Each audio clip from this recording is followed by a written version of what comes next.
This is the road where I made several videos last year. Today I have come here again. এটা হচ্ছে সেই রাস্তা যেখানে আমি গত বছর অনেকগুলো ভিডিও বানিয়েছিলাম, আজকে আবার এখানে আসলাম। So it is the only road for two villagers actually, and it connects two villages. এটা হচ্ছে গ্রামবাসীদের জন্য একমাত্র রাস্তা, এবং এই রাস্তা দুইটা গ্রামকে একত্রিত করেছে। So there is a lot of mud on the road during the rainy season. বর্ষাকালে এই রাস্তার উপর প্রচুর কাদা থাকে। So authorities should pave this road as early as possible. কর্তৃপক্ষের উচিত যত তাড়াতাড়ি সম্ভব এই রাস্তাটি পাকাকরণ করা। They should take steps to alleviate this suffering.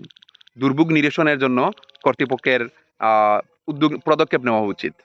Okay, so inshallah maybe we will find this road in the future. Okay, আমরা হয়তো ভবিষ্যতে এই রাস্তাটি খুবই অসাধারণ পাবো।